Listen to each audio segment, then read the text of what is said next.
So hello and welcome to today's webinar, EndNote Tips and Tricks for Difficult Resources and References. I would like to start the webinar by acknowledging the Awabakal, Darkinjung, Biripi, Worimi, Wonnarua and Eora nations, the traditional custodians of the lands within the footprint areas of the university. I would like to acknowledge and pay my respect to elders past, present and emerging, and would like to extend this acknowledgement and pay respect to any Aboriginal and Torres Strait Islander people here today. So to get to our webinar, I'd like to introduce our presenters today. We have Michael Paver, a Teaching and Research Support Librarian, Kylie Clarkson, the Manager of Teaching and Research Support, Jenny Skulander, a Research Liaison Librarian, and Susan Jung, a Teaching Liaison Librarian. If you have any questions throughout the session, please enter them into the chat or into the Q&A box, and we'll either answer them as we go through the session, or we'll most likely have time for questions at the end as well. So without further ado, we'll begin with Michael Paver, who's going to be showing some tips and tricks for formatting in-text citations and reference list entries in the APA 7th style in EndNote. Thanks, Michael. Thanks, Jess. I'm just going to go through a few different tips for making those APA references fit with EndNote. I'm going to look at a couple of things. First one is the date for a website. So you can see this is my EndNote library here. And I have this web page that I want to insert into a Word document. And I can see the preview of that citation down here, and it looks exactly as I wanted in my reference list. And the thing with the date in APA for a website, or a web page, I should say, is that it does require that month and day as well, rather than just the year. So that's the difference with that web page. So if I go over to Word and insert that citation, just pull that up there. So that's my web page. I'll insert that. And the reference list entry looks perfect there, just as I want it. Except the thing with the in-text citation is it's pulled that month and day in there as well. So for the in-text citation, I just need the year, not the month and day. So the reason that's happened is because I have here all of the date in this year field. So the year field here really is just for the year. And the place to put this October 10, I'll just cut that from there, is down in the updated last update date field. So that might not be immediately obvious that that's where you would put the month and day, but that month and day is really just saying it's the latest date. And we put that extra information in for a web page because they are sort of more fluid than other types of resources. So that's why they need that. So I'm just gonna make sure I've got rid of all of the spaces and that comma. Save that. Now, whenever you're making a change in EndNote, it's just coming back and updating citations in bibliography. And now you can see I've just got the year in the in-text, and I've still got that month and day in the reference list entry. So that's perfect. Okay. Any questions about that one? Pretty straightforward one. The next one I'm going to look at is a report with a corporate author. So I'll just look at the summary of this one. So this is the report here, and the author is the Australian Institute of Health and Welfare. With all of this looks great.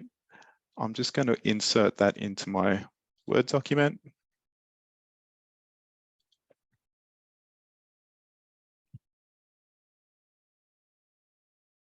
That's it there.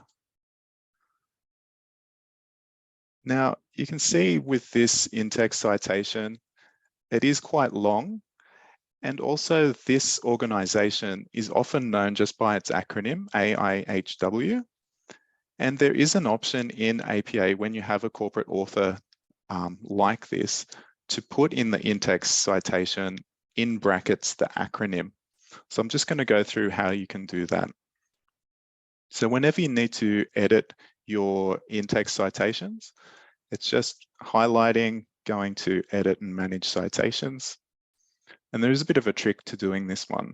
So here in this formatting section here, you can actually choose what is displayed in the in-text. And I'm just going to exclude the author completely. So that will take out the Australian Institute of Health and Welfare, just leaving the date. And I can replace it here in the prefix.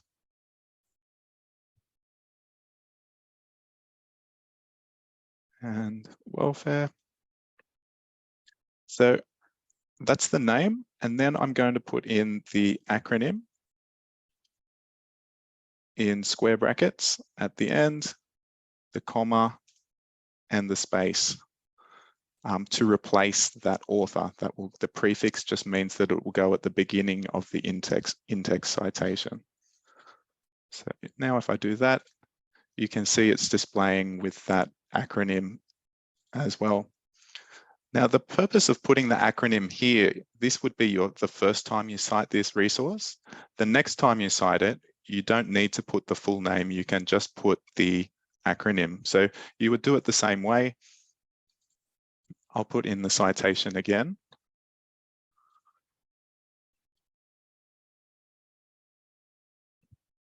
Okay, it's displaying like that. Edit and manage. Exclude the author again, except this time I can just put in the acronym. So all of the subsequent citations will then display just with that, and it's much shorter as well. Okay, any questions about that one? These are all nice and quick ones. No questions have come in so far. What a great tip though, Michael. Cool, thanks, Jess. Okay, and the last one I'm going to look at, so they were two sort of tips for in-text citations. This one is more about editing your reference list entries.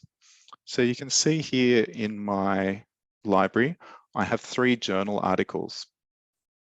And down here, when I look at it's right in the bottom of my screen, sorry, but when I look at the preview, it's displaying this information here, article, in square brackets. And occasionally this will happen in EndNote with journal articles. When you export the citations or the records from databases, it may come across with this word article in your reference. And this is actually coming into this field here, type of article. And you don't need that information in your reference in APA style. So we can just remove it. So you can just go in and delete it. That's fine. So I'll just save that. If I go back to the summary now, it doesn't display, so that's all fixed. But there is a way, if you have a number of these articles in your library, to change them all in one go. So what you could do is, if you had like 15 or more of these, like a large number in your library, you could order your library by type of work. So all of these are in a row, select them all.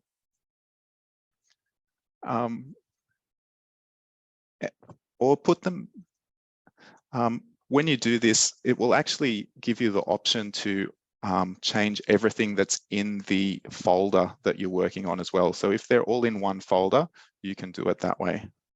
And the way to change it is to go to Library. This one here, Change, Move, Copy Fields. And you can, this is where you're selecting a field that you can edit everything in that field across the whole library, or the whole folder, I should say. So I'll go down to type of work, and I just want to clear that field. You can replace it.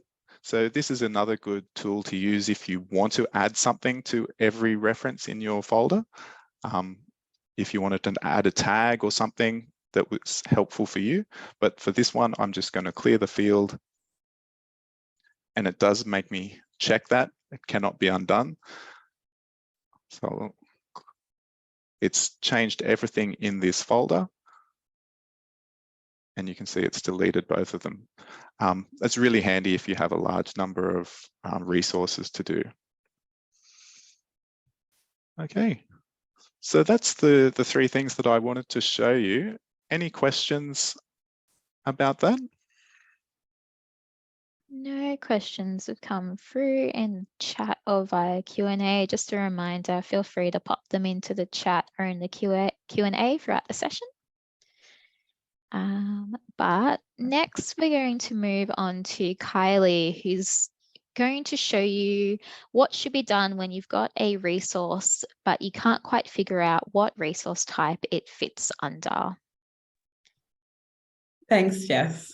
Yeah, I just wanted to take a moment to sort of talk about how to enter those resource types where there is no immediately obvious resource type that they would necessarily fall under.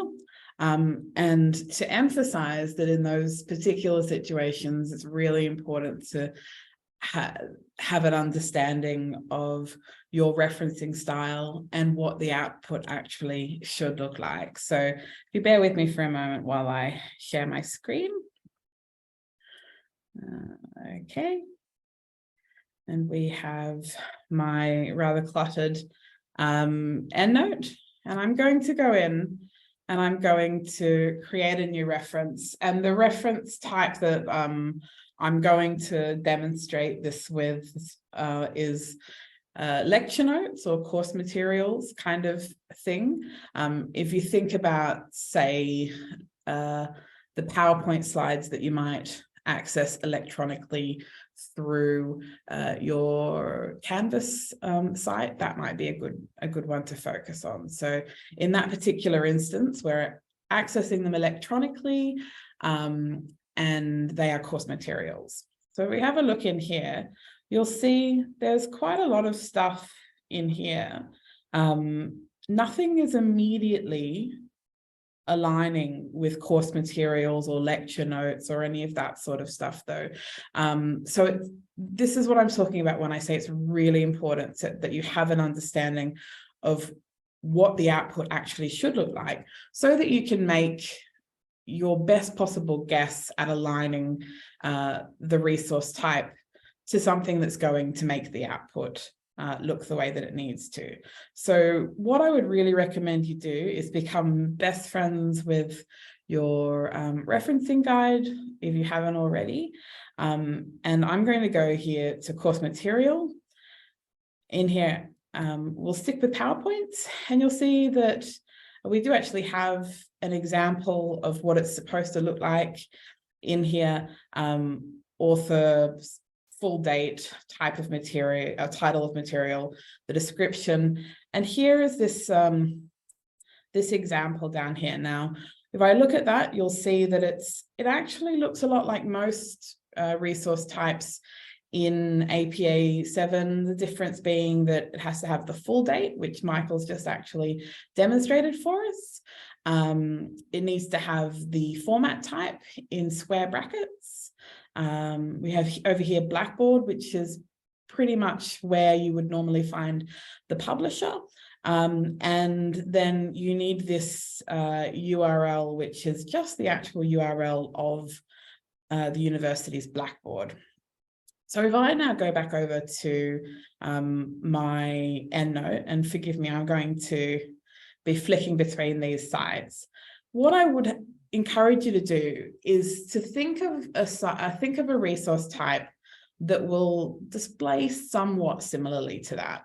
And because it's an electronic resource, those PowerPoints, and we need to actually include that that URL, I'm going to go with web page. And now, if you find that it doesn't work immediately, sometimes what you have to do is actually change to a different site. But for now, let's just do that. We're going to use the exact example that we have over here. So, excuse me. We have L. Bowen, March 3, 2019. So back over. That's Bowen, L. year is 2019. You'll remember that Michael just suggested we put, what's the order that it goes in? March 3 down in the last update date, which will mean that it actually displays with just the year when we do put it in the in-text citation. The title in this particular instance is going to be Clinical Placement and Evidence. Excuse me. I'm going to put Blackboard down where the publisher is, because that pretty much aligns with where it's supposed to go. And again, I'm just kind of taking a stab at it at the moment. I'm going to tidy up in a minute, and then I need to include this URL. So back over, we're going to find the URL field. And now I may get this wrong because so don't stress too much about, no, that'll do. Okay, now if I go save and have a look at this actual resource type, excuse me, this resource that I've just put in, which is this one here. No, this one. I've done the same one twice, excuse me.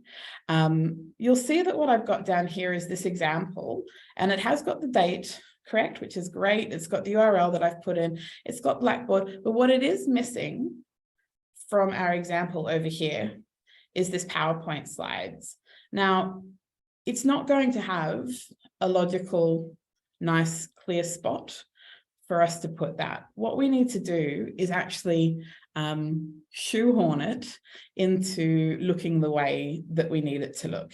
Now, my first instinct was to do something like this. Now, we want it to go PowerPoint slides at the end of the title. So if I put PowerPoint slides in square brackets there at the end of this title and go save, and then look at the summary, that's really, really close. But what it's actually done is it's italicized the title, which is obvious now that I've done it, that it would do that. So a better solution is actually, instead of linking it with this title, to link it in with the actual publisher as well. So just keep in mind, it's not necessarily doing things by the book, but what you want is just a resource that is going to display correctly in your reference list and display correctly when you actually use it in text citations. So if you go back over to edit, I'm going to remove PowerPoint slides from there. I'm going to put it at the beginning of the publisher, and I'm going to save. And now if I go back over there, it's displaying the way that I want it to display. So whenever you have a resource type, if it doesn't actually have something that fits exactly, that would be my suggestion. Find something that fits as close as you can, and then you may have to tweak it so that it works. Were there any questions?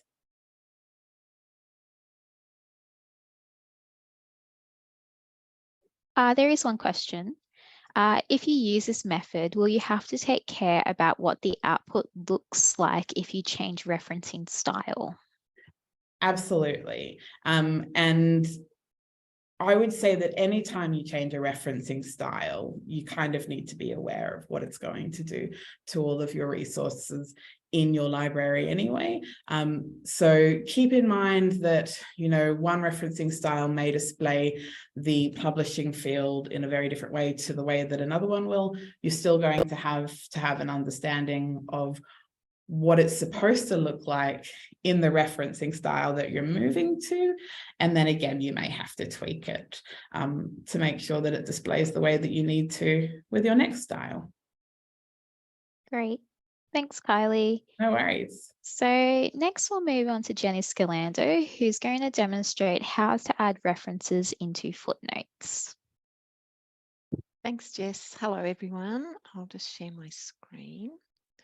So I'm showing you this one because it's a bit of a tricky referencing thing to get right in EndNote sometimes, and there's a couple of different referencing styles that would be using footnotes. So you'd be looking at something like Chicago or AGLC4, and getting the footnote into your Word document and using EndNote is a multiple stage process. So you can see I've given you the steps here. There are slightly different commands for a Mac, so keep that in mind. But basically, you're selecting your references, you're going to your Word document, and because you're giving the Word document a slightly different command, you've got to be going to a slightly different section of the Word document and not just going to your EndNote 20 or 19, if you're still using 19, command at the top. You then insert your citation in the line, your footnote in the line, the little footnote number, and then the footnote drops to the bottom of the page. You insert your citations and a reference list is created. But as I said, it's a couple of steps to do that. So what I'll do is I shall get up this page. No, it's not that page. Where did the page go? And my Word document. So you're seeing a Word document in my EndNote library now? Yep, great. So what you're needing to do is, you can see I've got some text on my page and I'm going to insert my first footnote. So you put your cursor wherever you need to have your footnote. And I find it much easier to do this with a mouse. I know some people are very clever using just your finger, but there's going to be some bits and pieces to this where you may find using a mouse much easier. So what we do is we insert wherever you want to put your footnote. The first thing that you've got to do is go to the References tab in your Word document. Click on References. And we're using this Insert Footnote. It's not Insert Citation, it's Insert Footnote. So let's click on Insert Footnote. We've got our little footnote number here, and you can see the cursor move to the bottom of the page where our footnote has started to be created. So from here, there's actually 3 ways of getting your references from EndNote into your Word document. So first one is, we'll go to EndNote, our EndNote tab at the top of our Word document. We can go to Insert Citation, Insert Citation, and then you can do a search for whichever article it is that you're looking for. So I'll just choose SADE, and that's the citation I want. Click on that, insert. So it's inserted the footnote at the bottom of the page. It started to create my reference list, which I'll just move over so it looks like it's on my last page. And you've still got your little footnote number in text. So the second way of doing it, you can actually start off in EndNote. So no, back step, insert your footnote. So here's our number 2 for our second footnote. The footnote is at the bottom of the page. We can now go to EndNote. So we're back in our EndNote library. Select the citations that you're wanting to insert. So I'm going to insert a few citations. Go back to your Word document. Go back to EndNote. In the Insert Citation drop-down, insert selected citations as she loses her voice, and select that. And what we have, we've still got our footnote in our text. And if we hover on it, we can see all of the references. In our footnote at the bottom of the page, it's added each of those 3 references that I selected. There's one there, and one there. So that's the second way. The third way, go back to our References tab, because in the References in the Word document, that's where we're getting our insert footnote command. Click on insert footnote. Again, go back to your EndNote library and choose a reference. Use your double quotation marks as you would normally do if you're doing any inserting of citations. Click on that. Here's our in-text footnote number. Here's our reference that's come across from our EndNote library. And at the end of our document, we've got all of our references starting to create a reference list.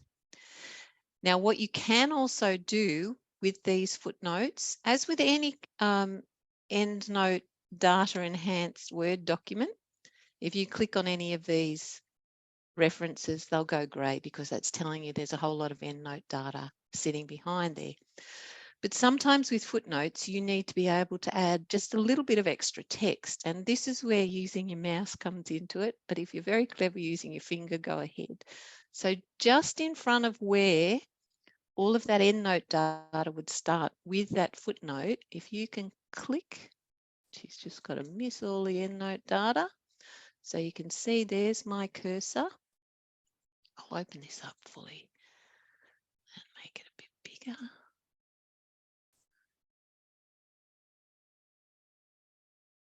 All right, so here's my cursor. I'm not affecting the EndNote data. I can start to type whatever I want. So this is sitting outside that EndNote data that's here, because it's important sometimes to be able to add certain other information into your footnotes.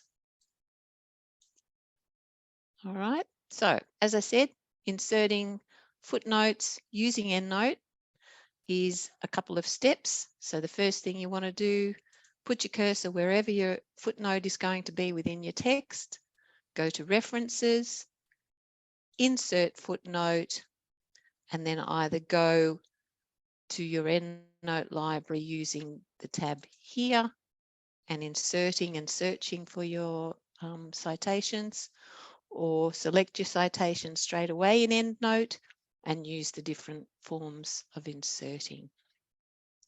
So I'll just stop sharing. So that's just a couple of ways of being able to insert a footnote using EndNote. Is there any questions?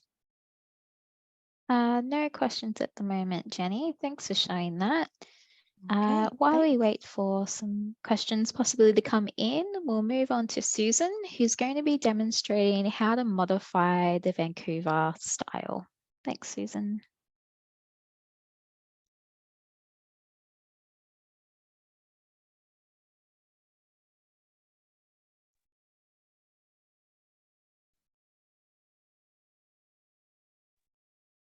Sorry, can you see my screen?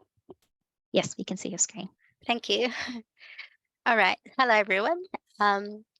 What I want to talk about is how to modify the Vancouver style in EndNote. So before I talk about how to modify, I will talk about why we need to make the changes and what changes are going to be made. And then I will show you how to do that. So for example, I'm writing my paper in Vancouver style, and I want my paper to be formatted like this. So I want to use the in-text citation as in superscripts, and I want my reference list as in Hanging indent, and also I want include DOI in my journal articles citations. But when I use Vancouver style in EndNote, it is formatting my paper slightly different. As you can see, it's formatted the in-text citation using the round brackets, and the reference list is not in hanging indent, and I can't see the DOI in the journal article citations.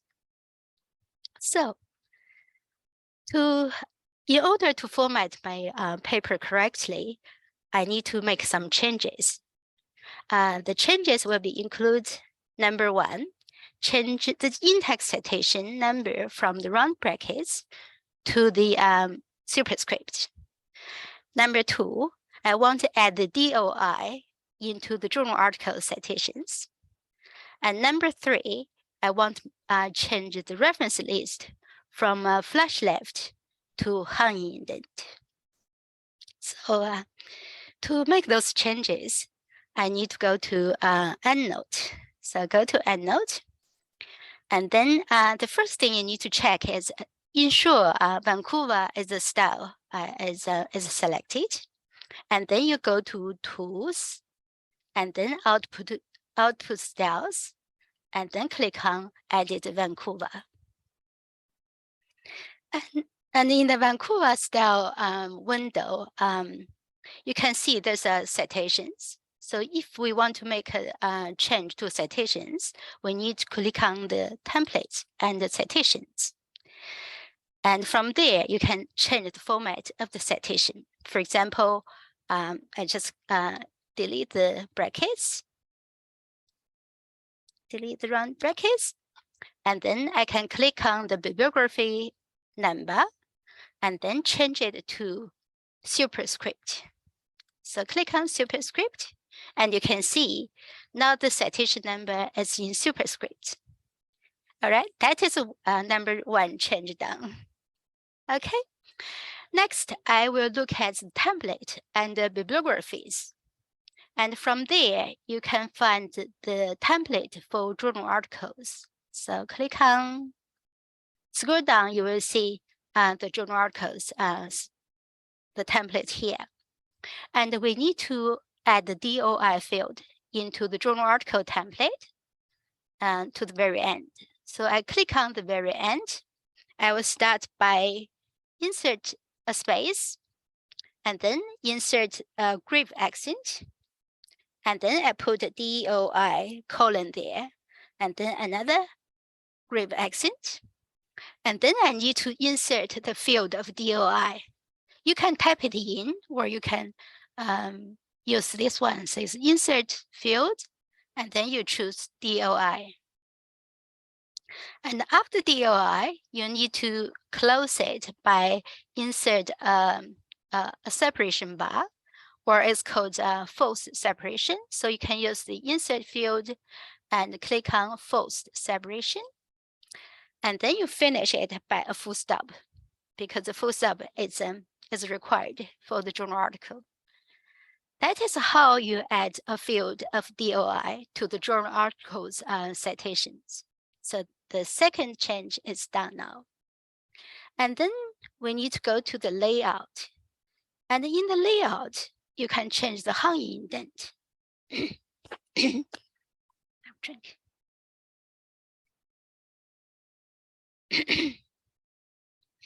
And the default value for the hanging indent is none, which means there's no indentation, but we can change it to all paragraphs. So that will make your reference list hanging indent.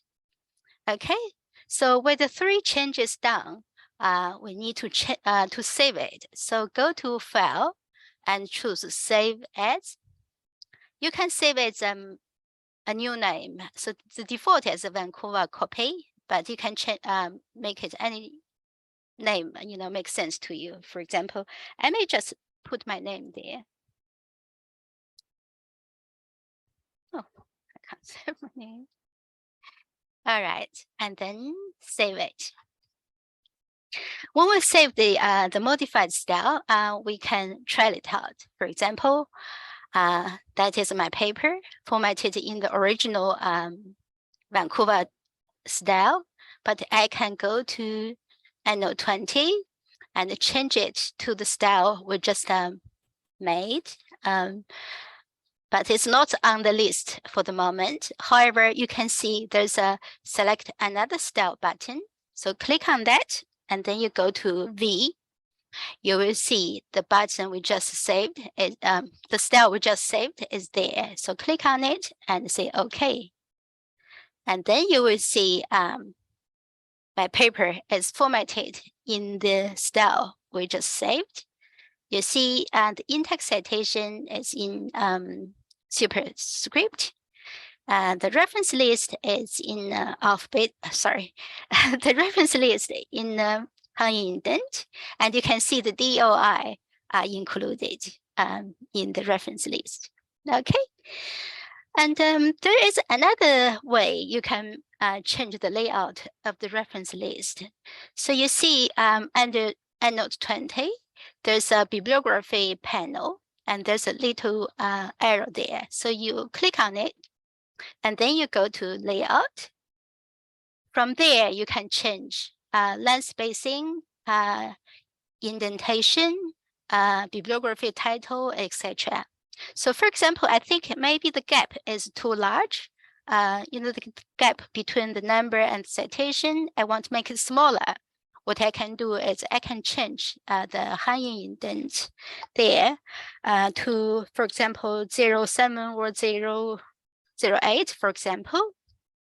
I can make it a little bit smaller, closer. I think that's the 3 changes I need, and that's all I want to tell you today. Thank you. Any questions, Jess? No Thanks, questions? Susan. Great. No questions have come in. Thank you. So that's all our presenters today. So unless you have any last minute questions that you quickly want to pop into the chat, we'll finish up the webinar. But thanks very much, everyone, for joining us. We'll post you out a recording of the webinar via email very shortly as well, so you can go back and check it to see if there's anything that you'd like to see again. But thanks very much for joining us today.